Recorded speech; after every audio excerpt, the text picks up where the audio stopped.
कंस ने जैसे ही वृंदावन में प्रवेश किया, पैर रखते ही कंस एक गोपी बन गया।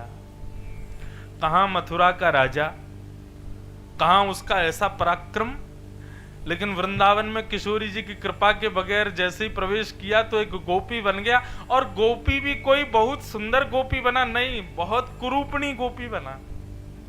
ऐसी कुरूपणी गोपी की महाराज जो उसको देखे वो ही हंसे। कहां उसको मान प्रतिष्ठा यश वैभव का इतना लोभ था, इतना मद था, और आज उस पर सब हंस रहे हैं। कंस रोने लगा, अपने आप को छुपाने लगा, ये क्या हो गया, ये लहंगा फरिया कहां से आ गए। जैसे तैसे जाके उसने यमुना जी में अपने आप को जब देखा तो नथनी नाक में, कानों में कुंडल, और महाराज बिल्कुल वो तो प्रचंड गोपी बन गया।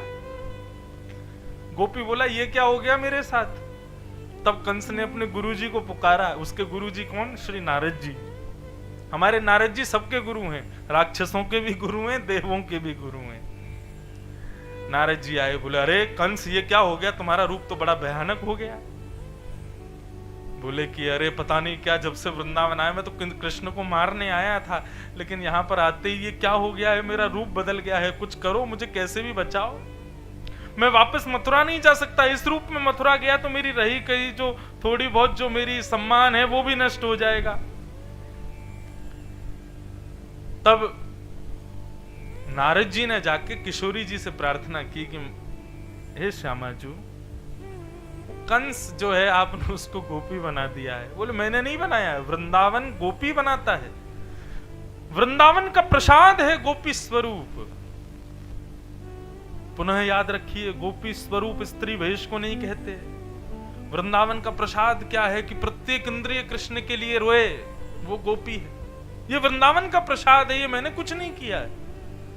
लेकिन श्री जी आप कृपा करो ना, ठाकुर जी की आगे की लीला में कंस वध कैसे होगा अगर वो गोपी रूप में रहा तो। तब किशोरी जी बोली एक काम करो, उसको एक अपराध करना पड़ेगा वृंदावन में, तब वो दोबारा राक्षस बनेगा। सुनो, बात बहुत गहराई की है। वृंदावन में उसको अपराध करना पड़ेगा तब वो दोबारा राक्षस बनेगा। बोले अपराध क्या करना पड़ेगा?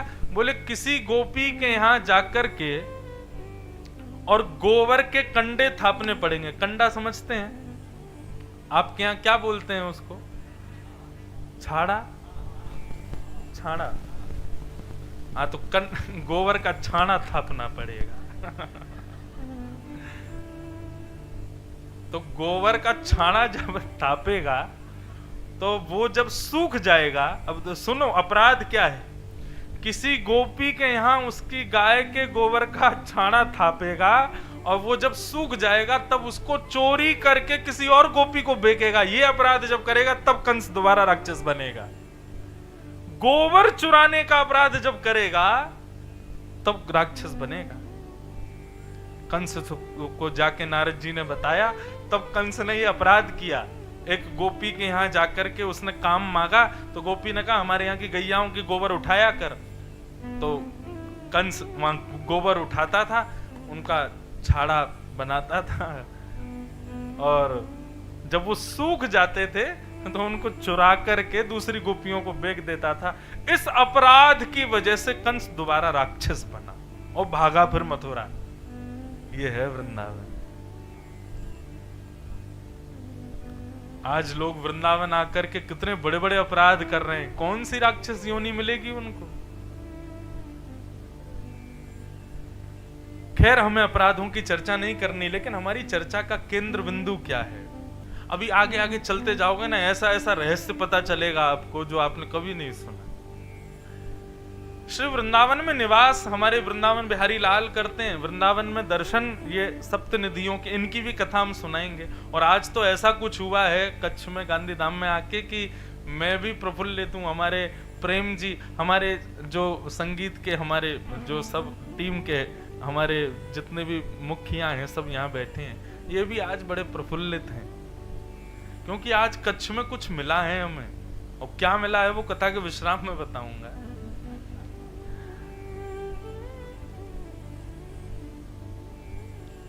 तो ये सप्त निधियां हैं हमारे वृंदावन की। दर्शन में हमारे वृंदावन में ठाकुर जी ही हैं। आप बिहारी जी जाओगे राधा रानी नहीं दिखेंगी। राधा वल्लभ जी जाओगे, राधा रानी का दर्शन नहीं है। राधा रमन जी जाओगे, राधा रानी नहीं है। किसी से पूछोगे श्री राधा रानी कहाँ है, नाम राधा वल्लभ, नाम राधा रमन, नाम राधा कुंज बिहारी, लेकिन राधा रानी कहाँ है? तो सब बताएंगे बगल में वो घूंघट करके बैठी हुई दिख रही हैं। एक घूंघट में आपको ऐसा दिखेगा कोई नवी नयेली बहू घूंघट करके बैठती है, ऐसे किशोरी जी बगल में बैठी हैं घूंघट करके। लेकिन वास्तव में किशोरी जी का दर्शन नहीं है वृंदावन में। क्यों?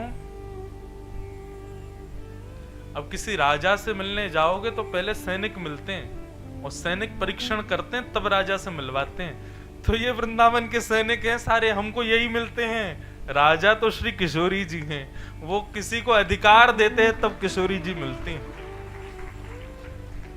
ये हमारे वृंदावन के द्वारपाल हैं, सब रे खड़े हैं इधर उधर।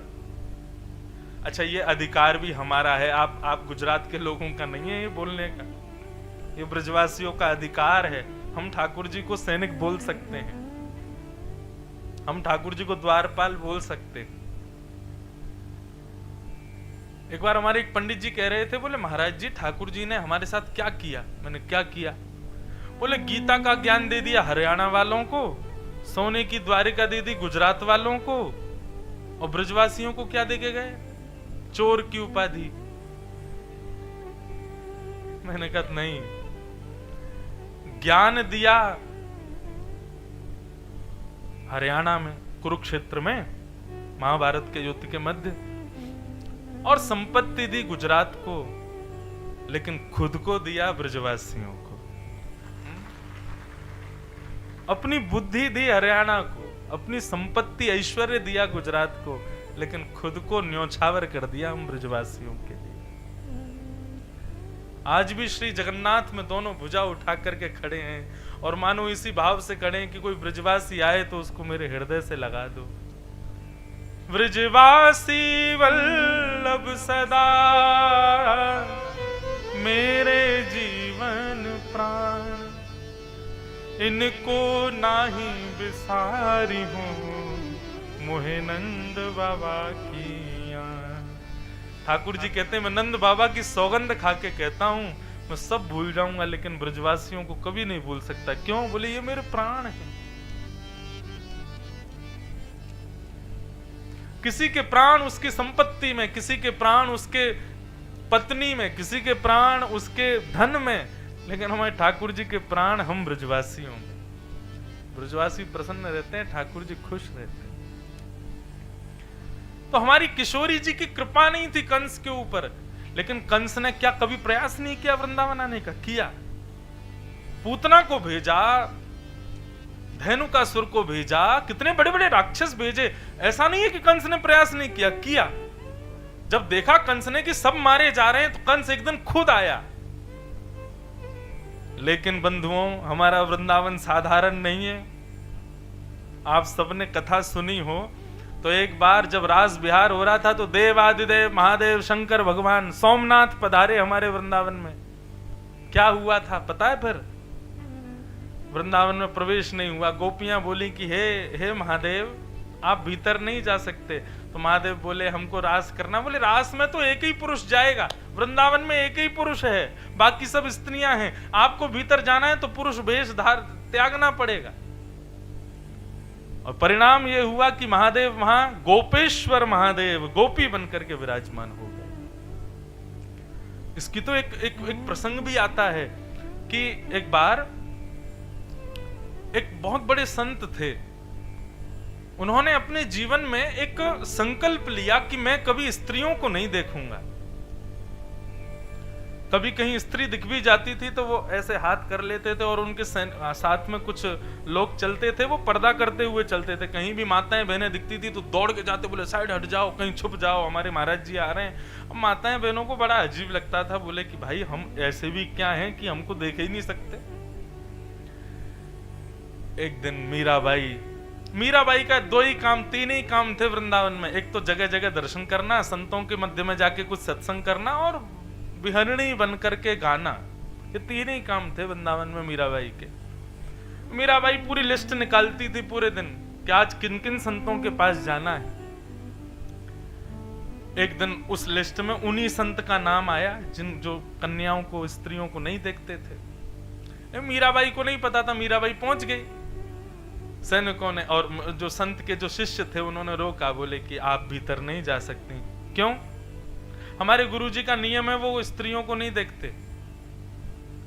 अच्छा, मीराबाई का कभी आप चरित्र सुनेंगे ना, अब हम बोले ही जाते हैं, साल 2 साल कभी अगर अवसर होगा गांधीधाम में, फिर 4 दिन के लिए मीरा चरित्र सुनाएंगे। हमने कभी मीरा चरित्र कभी नहीं कहा आज तक, लेकिन अब भक्तिपथ परिवार यहाँ है, हमारे महाराज जी विराज रहे हैं, हमारे प्रेम जी और किरण जी, इनका पूरा परिवार सब मेरे ही हो गए हैं। तो कभी कभी मन होगा कि कुछ हटके कहना है तो हम आ जाएंगे गांधीधाम। हमारे लाल जी ने स्वीकार तो कर ही लिया है, तो कभी अवसर होगा साल 2 साल में कभी, तो 3-4 दिन के लिए मीरा चरित्र भी कहेंगे। बहुत सुंदर है मीराबाई का। आप चरित्र सुनेंगे तो वहां पे अनुभव होगा कि श्री मीराबाई जो थी ना, थोड़ी सी भक्ति भाव तो उनके अंदर था, लेकिन थोड़ी सी हठीली भी थी। थोड़ा सा लड़ने झगड़ना तो नहीं कहेंगे, लेकिन हाँ अपने बात को प्रमाणित कर देती थी। तो मीराबाई ने जैसे सुना स्त्रियों को नहीं देखते, हाथ जोड़ करके बोली, अच्छा तो मतलब आपके गुरुजी पुरुष हैं? शिष्य बोले कि क्या बात करती हो? बोले क्योंकि वृंदावन में तो एक ही पुरुष है, राधा रमण। उसके अलावा यहाँ तो महादेव भी स्त्री बनकर के बैठा है, यहाँ तो महादेव भी गोपी बनकर के बैठा है, लेकिन आपके गुरुजी शायद महादेव के भी देव होंगे, इसीलिए वो पुरुष हैं। चलो आप उनको मेरा निवेदन कर देना, हमने तो यही सुना है कि वृंदावन एक ही पुरुष है, बाकी सब यहाँ गोपी। और ऐसा कह के मीराबाई चली गई। शिष्यों से रुका नहीं गया, भीतर गए और जाके कहा, गुरुजी एक परम भक्ता आई थी, मीरा नाम है उसका, हमने मिलने से मना किया तो उसने कहा कि आपके गुरुजी का नियम है स्त्रियों को नहीं देखते, लेकिन वृंदावन में तो एक ही पुरुष है, हमें आज पता चला कि आपके गुरुजी पुरुष हैं। ये बात सुनते ही उनका मन, वो बड़े भजनानंदी थे, बड़े तपस्वी थे, बड़े ठाकुर जी की रस में डूबे रहते थे, लेकिन मन में ना कहीं उनके थोड़ा विचलितपन रहता था। लेकिन आज मीराबाई के सूत्र से उनके मन का विचलन खत्म हो गया और नेत्रों से झरझर आंसू बहने लगे। जब हम बहुत दुविधा में होते हैं ना, उस समय हमको उस दुविधा से कोई निवृत्त कर दे तो नेत्रों से आंसू निकल जाते हैं अपने आप सहज ही। तुरंत वो तो बोले, अरे कहाँ है वो, मुझे उसका दर्शन करना है। गए और मीराबाई का प्रथम दर्शन करके उन महाराज जी ने अपना स्त्रियों को ना देखने का नियम तोड़ दिया। बोले कि तुमने मेरी आंखें खोल दी, मुझे बता दिया कि भाई वृंदावन में एक ही पुरुष है। तो कंस ने एक बार प्रयास किया वृंदावन आने का, वृंदावन किशोरी जी की आज्ञा के बगैर नहीं जा सकते और गए भी। तो अब देखो, अब इस बात से प्रमाण होता है कि वृंदावन साधारण स्थान नहीं है, क्योंकि हम कुर्ता पजामा में गए और वृंदावन जाके कि हम वैसे ही रह जाते हैं। गोपी का मतलब कोई स्त्री भेष नहीं होता। अब देखो, यही बात समझने की है कि वृंदावन दिखता कुछ है कुछ और। प्रकट और अप्रकट, ये 2 रूप हैं वृंदावन के। प्रकट में आपको दिखेगा कि सब पुरुष पुरुष घूम रहे हैं, लेकिन अप्रकट वृंदावन में एक ही पुरुष है, बाकी सब गोपियां हैं। और गोपी किसे कहते हैं? अब गोपी भी प्रकट रूप से स्त्री को बोलते हैं, लेकिन अप्रकट रूप से कौन? गोवी ही इंद्रिय ही कृष्ण रसम पिबती थी गोपी, जो अपने प्रत्येक इंद्रिय से कृष्ण को पाना चाहे, जिसकी आंखें उनका दर्शन, कान उनका श्रवण करना चाहे, नासिका उन्हीं को ही ग्रहण करना चाहे, जीव उन्हीं के चरणों के प्रसाद को पाए, पैर उन्हीं की प्रदक्षिणा करें, हाथ उन्हीं के करताल बजावें। प्रत्येक इंद्रिय जब कृष्ण को पाने के लिए तड़पती है, तब वही पुरुष भी गोपी कहलाता है। अब प्रकट रूप में गोपी एक स्त्री है, लेकिन अप्रकट रूप में जो प्रत्येक इंद्रिय से कृष्ण का भजन करे वो गोपी। तो वृंदावन जाया नहीं जाता, वृंदावन पाया जाता है। और पाया कैसे? श्री किशोरी जी की कृपा से। अब 7 दिन का एक नियम और समझिए, सॉरी 4 दिन का। वैसे आप लोगों को 4 दिन मिल रहे हैं, लेकिन हम फिर 2 दिन नारायण सरोवर भी जा रहे हैं, वहां पर भी कुछ ना कुछ कथा करेंगे। तो हमको तो पूरे 6-7 दिन ही मिल रहे हैं एक प्रकार से। तो 4 दिन का एक नियम और है कि अब यहाँ पर सामान्य कथा या सामान्य श्लोक या वैसे तो सामान्य नहीं है, सब श्रेष्ठ ही हैं, लेकिन यहाँ पर वृंदावन रसिकों की चर्चा ज्यादा होगी। और मैं पहले ही बता दूं कि वृंदावन रसिकों की चर्चा वृंदावन से बाहर करना एक प्रकार से निषेध प्राय है। वृंदावन से बाहर करना निषेध है, लेकिन वृंदावन कौन है? जहां रसिक जन मिल जाएं, जहां पर सब गोपी भाव कृष्ण को प्राप्त करने को बैठे हो, वो स्थान वृंदावन ही है। इसलिए ये परिसर वृंदावन है, इसलिए यहां मैं कर रहा हूं। तो रसिक जनों की हम चर्चा करेंगे। वृंदावन पाया जाता है और कैसे पाया जाएगा, ये हमारे वृंदावन के रसिक शिरोमणि श्री हरिराम व्यास जी बताते हैं। अब मुझे ऐसे तो दिख नहीं रहे, लेकिन इन सातों में आपको युगल किशोर जी दिख रहे हैं? कहाँ हैं? इधर ही हैं। अच्छा, ये युगल किशोर जी, ये युगल किशोर जी जो हैं, ये श्री हरिराम व्यास जी के भजन से प्रकट हुए थे। आजकल श्री युगल किशोर जी जो हैं, ये पन्ना में विराजते हैं। पन्ना एक मध्य प्रदेश में क्षेत्र है, बहुत बड़ा टाइगर नेशनल पार्क भी है वहां पे। बाकी पन्ना प्रसिद्ध इसलिए वहां हीरे होते हैं, वहां पर आप विराजते हैं। सातों ठाकुर प्रकट वृंदावन में हैं, लेकिन अब मुगलों के आने के बाद में कुछ कुछ ठाकुर वृंदावन से चले गए। तो अभी वर्तमान में आप पन्ना में विराजते हैं, लेकिन आप प्रकट किए गए श्री हरिराम व्यास जी के द्वारा। हरिराम व्यास जी कौन है, उनका चर्चा में आएगा बीच में तो सुनाएंगे, लेकिन वो वृंदावन प्राप्ति का एक उपाय बताते हैं बंधुओं। देखो, श्री वृंदावन मैं अपनी कथा में कहा करता हूं, और वो सब लोग सुनते हैं। जो भी वृंदावन आते हैं उनको भी मैं हाथ जोड़ के निवेदन करता हूं, वृंदावन सुनने का विषय नहीं है, वृंदावन जाने का विषय नहीं है, वृंदावन देखने का विषय नहीं है, वृंदावन पाने का विषय है और वृंदावन अनुभव का विषय है। हमारे महाराज जी रसगुल्ला खावें और मुझसे कहें कि महाराज जी रसगुल्ला बड़ा मीठा है, मैं कहूं कैसा मीठा है? ये कहें गन्ना जैसा मीठा है, मैंने कि गन्ना कैसा मीठा? बोले चीनी जैसा मीठा है, मैंने चीनी कैसी मीठी है? अभी कितना भी कहें मीठा मीठा मीठा, इनके कहने से मुझे मीठे का स्वाद नहीं आएगा। स्वाद तो खाने से ही आएगा। ऐसे ही वृंदावन अगर मैंने सुना दिया है ना, आप नहीं समझ पाओगे। वृंदावन अनुभव का विषय है। या रस को रस खान विलोकत, कहां विजातीय कुल में जन्मा रस खान। वो वृंदावन उसने ऐसा नहीं कि कोई वो वैष्णव कुल से था या सत्संग सुनता था। केवल रसखान के प्रसंग में ऐसा आता है कि रसखान जो थे ना, वो सुंदरता देखने के बड़े आदी थे। रसखान का ये नियम था, उसको कहीं सुंदर स्वरूप दिख जाए या कोई सुंदर दिख जाए तो रसखान थोड़ी देर रुक जाते थे, उसको देखने लगते थे। एक बार कुछ हरि चर्चा करते हुए संतों को सुना, तो वे ठाकुर जी के सौंदर्य का वर्णन कर रहे थे। रसखान ने सुन लिया, तो रसखान के तभी से मन में आया, इतना सुंदर क्या हो सकता है, ये इतना सुंदरता का वर्णन कर रहे हैं, ऐसे कमल नेत्र हैं, ऐसी नासिका, ऐसी मुस्कान, ऐसे घुंघराले केस, सांवले सलोने, त्रिभंग लली, पीतांबरी पहनते हैं। अरे आप लोग ऐसे ही बोल रहे हो, इतना सुंदर कोई हो नहीं सकता। बोले रसखान कभी तो आएगा तेरे सामने, तब पता चलेगी।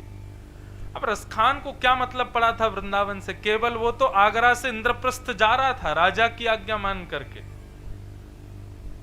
लेकिन जैसे ही लखी जिन लाल की मुस्कान, वृंदावन में श्याम सुंदर ने कृपा कर दी और रसखान को जैसे ही दिख गए, सदा के लिए वृंदावन का होके रह गया रसखान।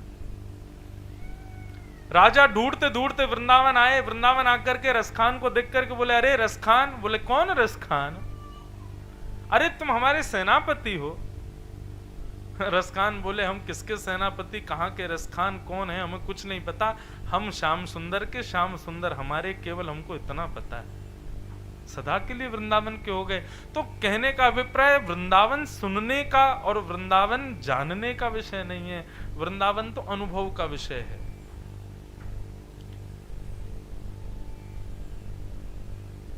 वृंदावन अनुभव से ही प्राप्त होता है।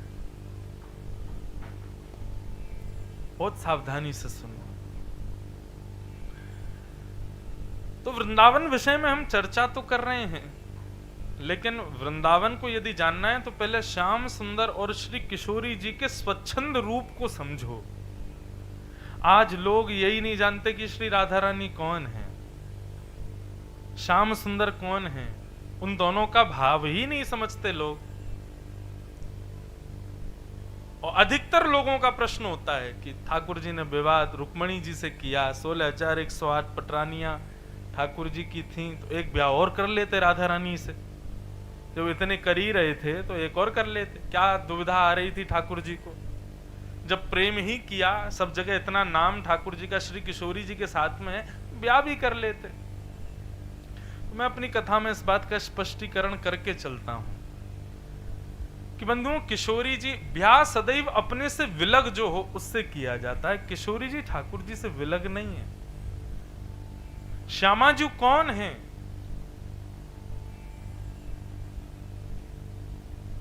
श्री ठाकुर जी का ही प्रतिबिंब स्वरूप हैं श्री किशोरी जी। रुक्मणी आदि पटरानी, इनके विषय में प्रसंग आता है कि एक बार कुरुक्षेत्र में सूर्य ग्रहण का समय था और सारे द्वारिका के लोग यज्ञ के लिए कुरुक्षेत्र गए थे, और उसी समय कुरुक्षेत्र में ब्रज वृंदावन के लोग भी आए थे, ब्रजवासी जन भी आए थे। तो जब द्वारिका के लोगों को पता चला कि हमारे द्वारिकाधीश का वृंदावन यहां आया है, वैसे आज भी द्वारिका में ब्रजवासी पहुंच जाए तो द्वारिका के लोग बड़े प्रसन्न होते हैं, और हम जैसे पहुंच जाए शैतान ब्रजवासी तब तो पूछो ही मत। मैं तो द्वारिका साल भर में 3-4 बार जाता हूं, और बताऊं आपको सत्य बात, वहां के पुजारी जी अपने चित्रांग जी, उनको भी पता है और वहां के कई लोगों को पता है, मैं द्वारिकाधीश का विशेष रूप से दर्शन या तो संध्या आरती में करता हूं या फिर श्रृंगार आरती में करता हूं। उसके पीछे भी कारण है, और कारण पता है क्या है? क्योंकि केवल संध्या और श्रृंगार आरती में ही द्वारिकाधीश वंशी धारण करते हैं, मुरली धारण करते हैं। बाकी के समय सब गुजरात के लोग वंशी दूर रखते हैं हमारे ठाकुर जी से। क्यों? कहीं वंशी देखेंगे तो कहीं ब्रज की याद नहीं आ जाए इनको, इसलिए हमारे ये विनोद की बात है। लेकिन उस समय ठाकुर जी मुरली मनोहर है, भले ही द्वारिकाधीश हैं, राजाधिराज हैं, लेकिन हमारो लाला तो वंशी जब धारण करे ना तभी भाव आवे वाकु देखवे में। अच्छा, ब्रजभाषा आपको समझ में आएगी? मुझे तो हिंदी बोलने में डर लग रहा है, लेकिन ब्रजभाषा अगर बोलूं बीच बीच में तो समझ पाओगे ना। तो हम ब्रजवासी ने तो लाला को मुरली मनोहर रूप में ही देखवे में भावे हमें तो कई बार हम द्वारिकाधीश का दर्शन करने जाते हैं और वहां जय जयकार होती, राजा धीराज महाराज वसुदेव नंदन रुक्मणी रमण श्री द्वारिकाधीश की, रण छोड़ राय भगवान की, कृष्ण कन्हैया लाल की। लेकिन हम ब्रजवासी बड़े चतुर हैं, मैं जब जब द्वारिका जाता हूं हम जोर से बोल देते हैं, बोल वृषभानु के जमाई की। वृषभानु जी कौन? श्री राधा रानी के पिताजी और उनके जमाई कौन? ठाकुर जी। तो अभी पिछली बार जब मैं गया था, ध्वजा का ही कार्यक्रम था, तो 56 भोग हमारे लाल जी मनोरथी थे, हमारे गिरधर लाल जी, उनकी तरफ से जब मनोरथ हुआ तो सब जय जयकार हुई। अंत में मैंने जोर से बोला, वृषभानु के जमाई की जय। तो चित्रांग जी बोले, नहीं ये नहीं बोल सकते आप, हमारी रुक्मणी जी रूठ जाएंगी, हमारी सब पटरानियां रूठ जाएंगी। मैंने कहा सब रूठ जाएंगी लेकिन लाला तो खुश रह जाएगा। मैंने कहा हमारा ठाकुर जी तो खुश रह जाएगा, और रूठे भले रूठे तुम मत रूठो मालाधारी, हम तो उनको प्रसन्न करने आए हैं। अब कोई वृषभानु के जमाई की जय द्वारिकाधीश में बोलते तो मैं सत्य बता रहा हूं, द्वारिकाधीश आंख मूंद के बैठे रहते हैं पूरे दिन। लेकिन यदि कोई वृषभानु के जमाई की जय बोलते जोर से तो द्वारिकाधीश की भी आंखें खुल जाती होंगी, बोले कौन आया भैया, धीरे बोलो रुक्मणी सुन लेगी पीछे। तो प्रसंग आता है कि सब द्वारिका के लोग गए कुरुक्षेत्र, उस कुरुक्षेत्र में हमारे सब ब्रजवासी भी गए थे, तो सब द्वारिका के लोगों ने मन बनाया, बोले कि अरे ब्रजवासी आए हैं, हमारे ठाकुर जी के सब प्रिय ब्रजवासी आए, चलो दर्शन करके आते हैं। सब दर्शन कर रहे थे, ये नंद बाबा हैं, यशोदा जी हैं, रोहिणी जी हैं, ये है, सबके दर्शन हो रहे थे। लेकिन कृष्ण पटरानियों को एक प्रलोभन था, बोले राधा रानी आई हैं। ये द्वारिकाधीश उनका बहुत स्मरण करते हैं, बहुत चिंतन करते हैं, देखो तो सही है राधा रानी है कौन।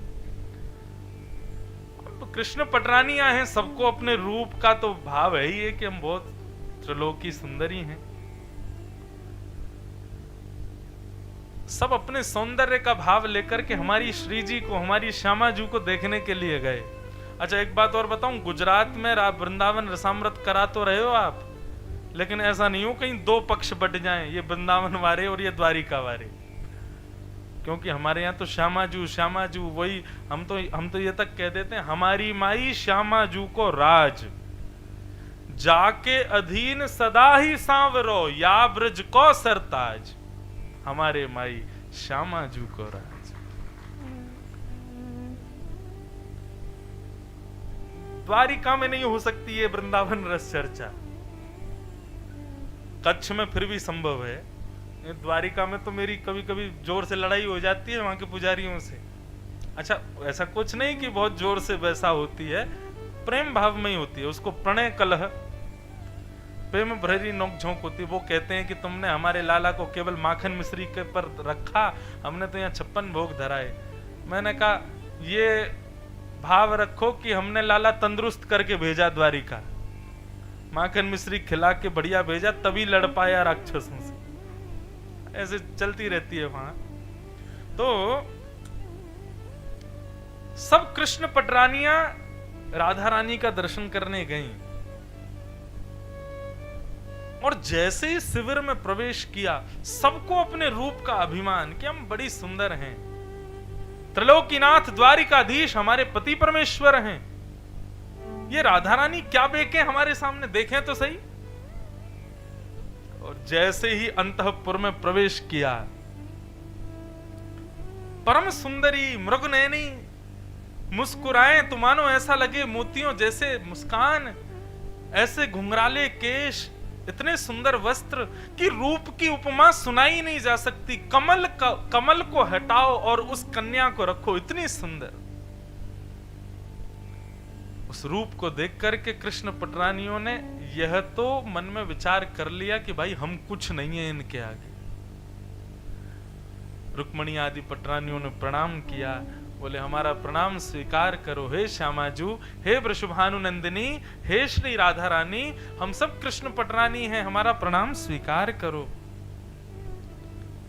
उस युवती ने रुक्मणी जी को उठाया, बोले कि रुक्मणी जी मैं राधा रानी नहीं हूं, मैं उनकी दासी हूं, राधा रानी तो भीतर बैठी हैं।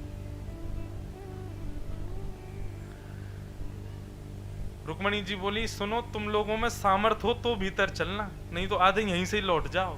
दासी को देख करके हमको मूर्छा हो रही है, भीतर जा पाएंगी हम? कहने का अभिप्राय यहाँ पर सौंदर्य के नापतोल का नहीं है, अभिमान शून्य जब तक नहीं होगे तब तक किशोरी जी को नहीं देख सकते। हमारे वृंदावन में श्याम सुंदर दिखते हैं, लेकिन किशोरी जी का दर्शन नहीं है, क्योंकि अभिमान युक्त होकर के हम जाते हैं। और यदि आप अभिमान विहीन होकर के चले गए ना, तो आपको वंशी पकड़े भी शायद ऐसा लगे किशोरी जी खड़ी हैं। श्याम सुंदर में श्यामा जी का दर्शन हो जाए।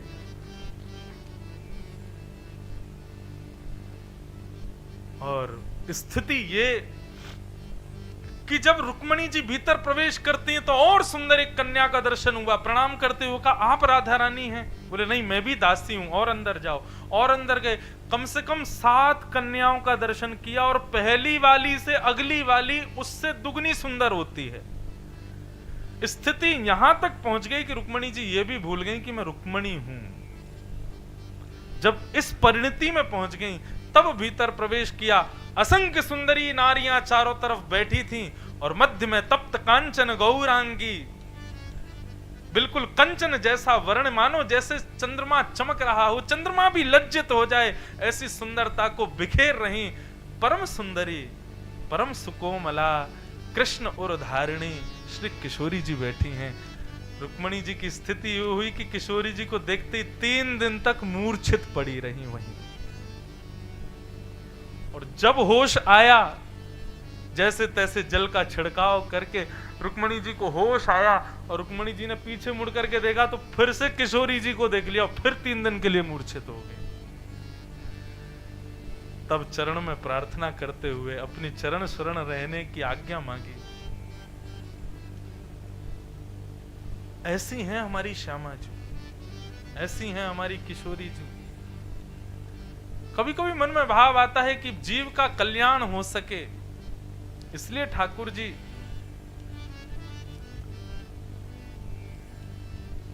ब्रज से अकेले ही आए, किशोरी जी को वहीं छोड़ के आए कि आपके रूप का, आपके भाव का, आपकी भक्ति में सबका प्रवेश नहीं हो पाएगा।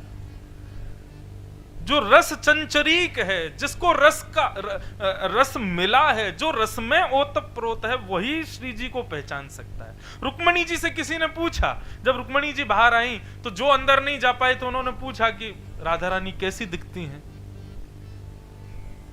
रुक्मणी जी बोली वर्णन का विषय नहीं है, लेकिन फिर भी तुम बहुत पीछे पड़ रहे हो कि राधा रानी का रूप बताओ।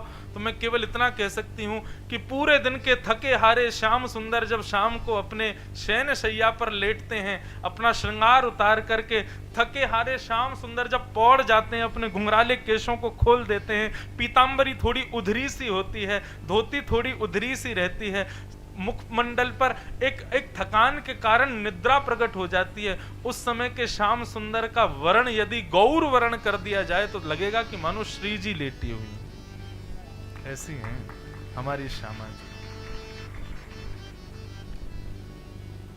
तो भैया ये श्री जी और वृंदावन का चर्चा का जो विषय है ना, इसको केवल सुन भर लो, बाकी इसमें ज्यादा बुद्धि मत लगाना। ये बुद्धि का विषय ही नहीं है। इसमें ज्यादा ज्ञान का प्रवेश मत करवाना, ये उसका विषय ही नहीं है। कल महाराज जी मेरे को बोल रहे थे, तो बोले कि महाराज जी वेदांती आएंगे, वो भी आएंगे और आदि आदि सब आप मुझे तो बता रहे थे सब आएंगे। मैंने कहा महाराज वृंदावन में तो केवल रस चंचरीकों का प्रवेश है, वृंदावन में बुद्धि लगानी ही नहीं है, बुद्धि का विषय ही नहीं है। तो बस सुनिएगा, मैं बहुत रोक रोक करके विषय आगे बढ़ाऊंगा, क्योंकि वृंदावन का रस सामान्य साधारण नहीं है। इसलिए आप लोग अधिकारी बन के केवल भाव से प्रवेश कर जाना, बुद्धि मत लगाना उसमें कि ये क्या हो गया, ये क्यों हो गया, ये कैसे संभव है। वृंदावन है तो सब संभव है, और वृंदावन में सब संभव है। ऐसा वृंदावन। महाराज जी जब बोल रहे थे तो आपने भागवत का एक श्लोक बोला है, वृंदावनम संप्रविश्य सर्वकाल सुखावहम गोप गोपी गवां सेव्यम पुण्याद्रि तृणवीरुधम। श्रीमद् भागवत में ये बात कहीं नहीं है जो वृंदावन के लिए। ठाकुर जी गोकुल में भी रहे, ठाकुर जी मथुरा भी गए, ठाकुर जी द्वारिका भी गए, ठाकुर जी हस्तिनापुर भी गए, लेकिन जब वृंदावन जाते हैं तब श्री शुक्राचार्य जी क्या कहते हैं कि वृंदावनम संप्रविश्य सर्वकाल सुखावहम। आहा, ये बात ही प्रमाण दे देती है कि वृंदावन कैसा है। बोले ज्यों ज्यों श्याम सुंदर वृंदावन में चरण रख रहे हैं पहली बार, त्यों त्यों श्याम सुंदर के रोए खड़े हो रहे हैं, त्यों त्यों श्याम सुंदर आनंदित हो रहे हैं, त्यों त्यों श्याम सुंदर के नेत्र जल से भर रहे हैं। एक ऐसी स्थिति होती है, कई बार प्रेमी जन कहते हैं कि मैं ब्याह इसी से करूंगा। क्यों? ये चाहे मुझे मारे, चाहे मुझे बिल्कुल पूछे ना, चाहे मेरे साथ बुरे से बुरा करे, लेकिन मैं इसी के साथ ही रहूंगा। ठीक यही स्थिति ठाकुर जी की वृंदावन के प्रति है कि वृंदावन में चाहे हमको भोजन नहीं मिले, वृंदावन में चाहे हमको आरती ना मिले, वृंदावन में चाहे हमको दर्शनार्थी ना मिले, लेकिन हम रहेंगे वृंदावन में। ये बात और किसी स्थान के लिए है ही नहीं। वहां जगत नियंता जगदाधार त्रिलोकीनाथ जो वैकुंठ में निवास करते हैं, वो वैकुंठ, जिस वैकुंठ की सराहना वेद भी करते हैं, जिस वैकुंठ की उपमा का वर्णन देवादिदेव महादेव तक करते करते हार जाते हैं। वो वैकुंठपति जब वृंदावन में प्रवेश करते हैं तब शुकाचार्य जी कहते हैं वो वैकुंठनाथ को इतना सुख वैकुंठ में भी नहीं मिलता जितना सुख वृंदावनम संप्रविश्य, वृंदावन प्रवेश करने में उनको जितना सुख मिल रहा है। क्यों? ऐसा क्या है वृंदावन में जो श्याम सुंदर को इतना प्रिय है, जो हमारे ठाकुर जी को इतना आकर्षित कर रहा है, जो त्रिलोकीनाथ, जगत नियंता, जगदाधार, जिसको जो किसी के अधीन नहीं है, जिसको किसी के अधीन रहने की आवश्यकता भी नहीं है, ऐसे वो त्रिलोकीनाथ वृंदावन आकर के इतने प्रसन्न क्यों हो रहे हैं?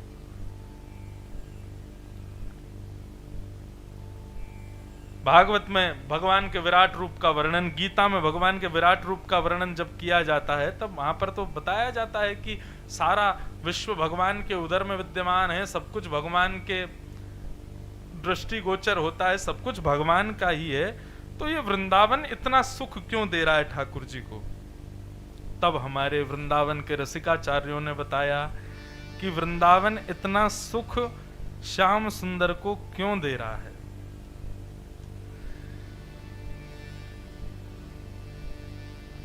और इस भाव को कहते हुए रसिक जन कहते हैं कि वृंदावन ब्रह्मा ने नहीं बनाया है, वृंदावन का निर्माण ब्रह्म के द्वारा नहीं हुआ है, ब्रह्मा के द्वारा नहीं हुआ है। श्रीधाम वृंदावन का निर्माण स्वयं श्री जी ने किया है, स्वयं हमारी किशोरी जी ने किया है। कैसे? गोलोक धाम में श्री जी विराजती हैं और श्री जी वहां पर अपने ही निर्मित वन में रहती हैं, उससे बाहर कहीं नहीं जाती। ठाकुर जी सब क्रिया देखते हैं, सृष्टि के सृजन पालन संहार में भी थोड़ा बहुत ध्यान देते हैं। 33 कोटि देवता भी आते हैं ठाकुर जी उनसे मिलते हैं, लेकिन श्री जी अपने निर्मित वन में ही रहती हैं, जहां पर श्री जी स्वयं एक एक पौधा अपने हाथ से लगाती हैं, एक एक वृक्ष के पत्ते को अपने हाथ से सुकोमल बनाती हैं, एक एक पुष्प, एक एक गली, एक एक चौबारा, यहां तक कि श्रीधाम वृंदावन का एक एक कण धूल का वह भी किशोरी जी ने नियोजित किया है। लेकिन जब ठाकुर जी वृंदावन पधार रहे थे, पृथ्वी पर पधार रहे थे कृष्ण अवतार के लिए, तो श्याम सुंदर नित्य विहार करते हैं। गोलोक धाम में नित्य उनकी लीला चलती रहती है। वैकुंठ में वो परब्रह्म परमात्मा हैं, लेकिन गोलोक धाम में ठाकुर जी अपने नित्य लीला में रहते हैं, व्यवस्थित रहते हैं। जैसे कि हम दफ्तर में सर होते हैं, हम दफ्तर में बॉस होते हैं, लेकिन अपने घर पर अपनी पत्नी के पति हैं, बच्चों के पिता हैं, भाइयों के भाई हैं, बहनों के भाई हैं, माता पिता के पुत्र हैं। ऐसे ही ठाकुर जी का दफ्तर है वैकुंठ और निज स्थान है गोलोक धाम। तो ठाकुर जी की नित्य लीला गोलोक धाम में चलती रहती है। लेकिन जब ठाकुर जी के पास प्रस्ताव आया कि भाई अवतार धारण करना पड़ेगा, तो भगवान बोले अब कृष्णावतार धारण करेंगे।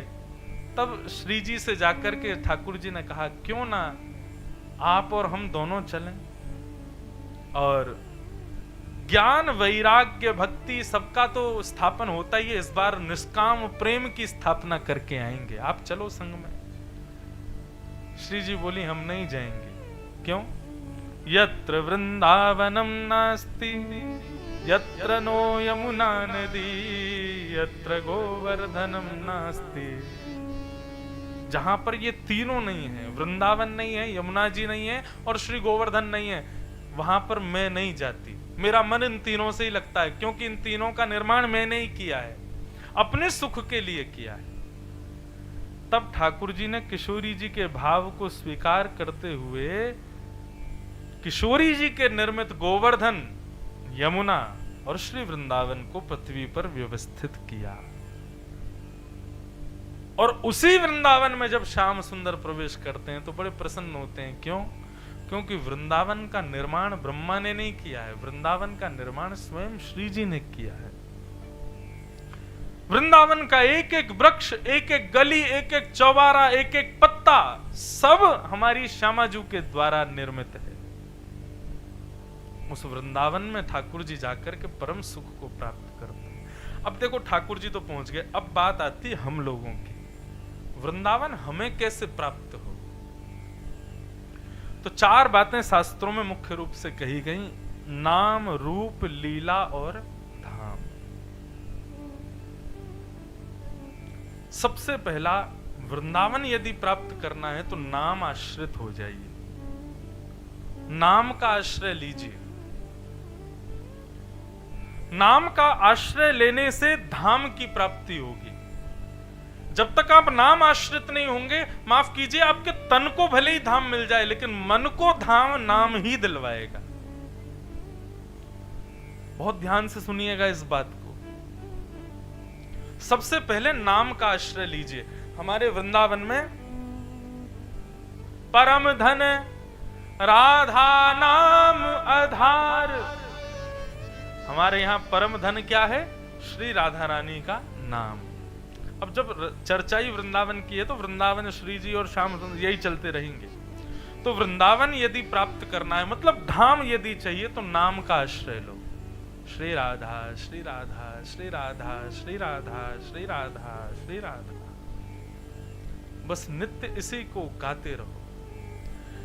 मुझे श्लोक स्मरण नहीं है, मैं आज रात्रि गुरु जी से पूछ के कल सुनाऊंगा, महाराज जी भी बैठे हैं। एक जगह का कहीं का श्लोक है कि जैसे ही व्यक्ति राधा बोलता है तो ऐसा कहते हैं कि रा बोलते ही ठाकुर जी का वैकुंठ में सिंहासन हिलने लग जाता है। कहीं धा तो नहीं बोल रहा है? क्यों? क्योंकि राधा बोलेगा तो राधा सुनने के लिए ठाकुर जी सन्मुख प्रकट हो ही जाते हैं। दिखते नहीं है लेकिन आते जरूर हैं। अभी मैंने 4 बार राधा बोला तो 4 बार वैकुंठ से अप डाउन हो गए होंगे ठाकुर जी। तो जब हम राधा शब्द, वो पूरा श्लोक है, मैं कल सुनाऊंगा उसको, रा शब्द का उच्चारण करते ठाकुर जी 100 काम छोड़, करोड़ काम छोड़ के भागते हैं। क्यों? क्योंकि धा सुनते ही ठाकुर जी मंत्र मुग्ध हो जाते हैं, इतना प्रिय है। तो श्री राधा श्री राधा श्री राधा, इस नाम का आश्रय ले लो। नाम क्या करता है बंधुओं? नाम औषधि है। क्या है? औषधि। औषधि यानी कि दवाई, मेडिसिन। इसका जितना सेवन करोगे। अच्छा एक और बात, अब देखो यहां पे भी बात कहने की, नाम बोला नहीं जाता, नाम पिया जाता है। उसकी क्रिया बोलने की है, लेकिन नाम का सेवन किया जाए। श्री राधा बोल मुख रहा है, लेकिन अंदर ऐसी अनुभूति होती है कि श्री राधा भीतर प्रवेश कर रहा है। श्री राधा श्री राधा श्री राधा श्री राधा राधा। इस औषधि का पान करने से क्या होता है? व्यक्ति के हृदय में, बुद्धि में, मन में जितने विकार हैं, जितने दोष हैं, उन सबको राधा नाम औषधि के मात्र जाकर के चिकित्सा करता है। व्यक्ति यदि रोगी है और विशेष रूप से अगर कोविड उसको हो रखा है तो वो प्रतिबंधित है, उसको सब जगह ले जाने का अधिकार नहीं, यहां तक कि कमरे से भी निकलने का अधिकार नहीं है। घर के लोग भी उसको कमरा में बंद करते हैं, बाहर मत आना, क्यों? तुमको रोग हो रखा है। ठीक उसी प्रकार जब हम रोग से ग्रसित हैं, सांसारिक रोग, सांसारिक व्यसन, सांसारिक भोग विलास, ये सब रोग हमको लगे हैं, तब वृंदावन जाने का अधिकार हमको नहीं होता। शरीर से भले ही हम चले जाते हैं लेकिन हमारी अटेंडेंस नहीं होती वहां पर। इसलिए वृंदावन जाने से पूर्व श्री राधा श्री राधा श्री राधा नाम का आश्रय लो। नाम का आश्रय जब हम लेंगे तो नाम आश्रय से विषाद, हमारे हृदय के रोग, हमारे हृदय की दूषितताएं दूर होंगी। उसके बाद तन भले ही ना जाए लेकिन मन वृंदावन पहुंच जाएगा। मन का उपस्थित होना वृंदावन में बहुत अनिवार्य है। तो सबसे पहले नाम का आश्रय लो। हमारे यहां सबने यही कहा कि नाम आश्रित हो जाओ। अंत में निकला यह परिणाम, राम से बड़ा राम का नाम। ये तो हम कथा में सुनाते ही हैं। श्री ठाकुर जी से भी बड़ा श्री राधा जी का नाम है, ठाकुर जी का नाम है। वृंदावन उपासकों को श्री राधा नाम आश्रित होना चाहिए। नाम दिलाता है धाम। किशोरी तोरे चरणन की रज पाऊं, किशोरी तोरे चरणन की रज पाऊं। गाओ। किशोरी तेरे चरणन की रज पाऊं, किशोरी तेरे चरणन की रज पाऊं। ओ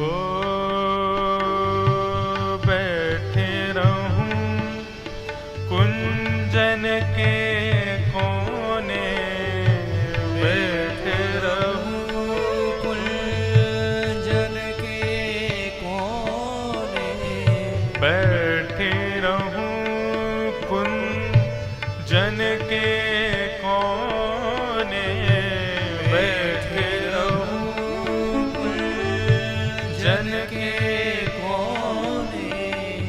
श्याम राधिका गाऊं, किशोरी तेरे श्याम राधिका गाऊं, किशोरी तेरे। श्याम राधिका गाऊं, किशोरी तेरे श्याम राधिका गाऊं, किशोरी तेरे। चरणन की रज पाऊं, किशोरी तेरे चरणन की रज पाऊं। हाँ किशोरी तेरे चरणन की रज पाऊं, किशोरी तेरे चरणन की। श्री वृंदावन बिहारी लाल की।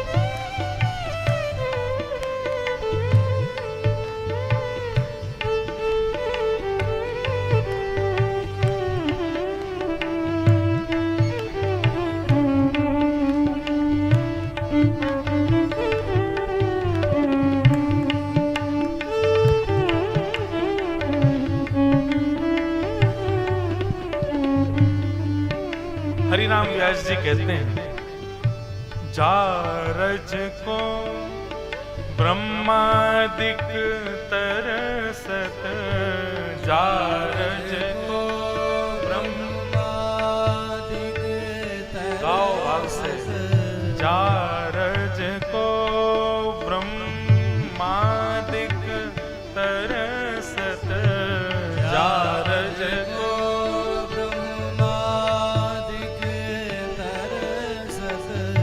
सूरज शीश चढ़ाऊं, किशोरी तेरे सूरज